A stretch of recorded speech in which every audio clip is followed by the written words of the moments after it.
আসসালামু আলাইকুম everyone, welcome to my শখের ফার্ম। আপনাদের সাথে আছে আমি ইমরান। আপনারা যারা এখনও আমার চ্যানেলটি সাবস্ক্রাইব করেনি তারা অবশ্যই আমার চ্যানেলটি সাবস্ক্রাইব করে দিবেন এবং বেল আইকনটি বাজিয়ে দিবেন যাতে আমাদের ফার্মের পরবর্তী আপডেট আপনারা জানতে পারেন।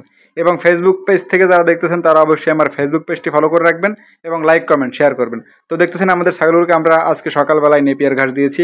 সাধারণত আমরা সকালে কিংবা দুপুরে কিংবা একেবারে শেষবেলায় একবার হলেও নেপিয়ার ঘাস দেই এখন, কারণ আমাদের দেশীয় ঘাসটা একটু কম, যার কারণে আমরা এই নেপিয়ার ঘাসের উপরে একটু ডিপেন্ডেন্ট হয়ে গেছি আর কি। এক কথায় আমরা মাঝে মাঝে জার্মান ঘাসও দেই, জার্মান ঘাস, নেপিয়ার ঘাস এবং আমাদের দেশীয় ঘাস একবেলা, অর্থাৎ আমরা তিন বেলা তিন রকমের ঘাস দেই, যার কারণে আমাদের ছাগলগুলোর স্বাস্থ্য সুস্বাস্থ্য আছে এবং ওদের খুবই চঞ্চল এবং প্রাণবন্ত।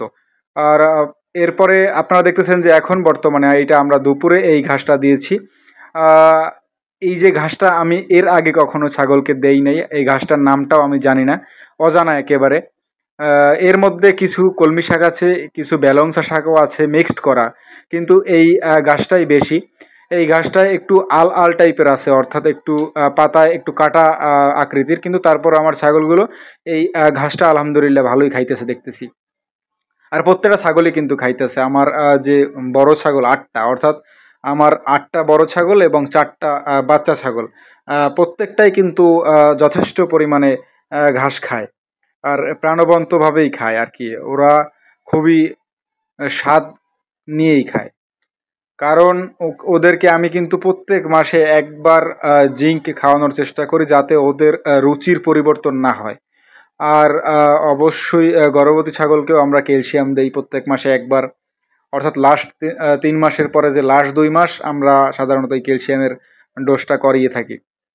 আর দেখেন কি মজা করে খাইতেছে, কোনো দিকে চাইতেছে না, অর্থাৎ কারো দিকে চাইতেছে না, শুধু খাইতেছে। ঘাসটা একটু নরম যদিও, যার কারণে, আর আপনারা জেনে থাকবেন ছাগল কিন্তু নরম ঘাস পছন্দ করে প্রচুর পরিমাণে, আর যার কারণে ওরা খাইতেও আছে আর কি একটু বেশি।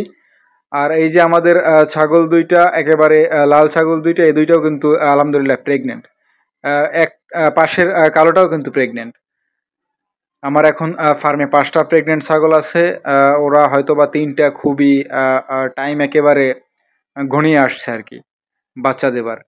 2 মাস বা 1.5 মাস এইভাবে বাকি আছে আর কি। আর আমার এই কালো ছাগলটাই কিন্তু আমার সর্বপ্রথম ছাগল আমার ফার্মের, এবং ও কিন্তু অলরেডি আমার কাছে 6টা বাচ্চা, 7টা বাচ্চা দিয়েছে। সরি, অলরেডি 7টা বাচ্চা দিয়েছে। তো ছাগলগুলোকে ঘাস টাস খাওয়ানোর পরে আমরা আমাদের যে জার্মান ঘাসের জমিটা আপনারা দেখছেন এর আগে ভিডিওতে, ওই জার্মান ঘাসের জমিটায় অলওয়েজ একটু পানি থাকে। ওই পানিতে আমি কিছু বড়শি পাচ্ছি, ওই বড়শিতে আমরা কিছু টাকি মাছ ধরেছি, আমাদের একেবারে দেশীয় যে টাকি মাছ। মাছগুলো কিন্তু খুবই সুন্দর এবং খেতেও হয়তো বা সুস্বাদু।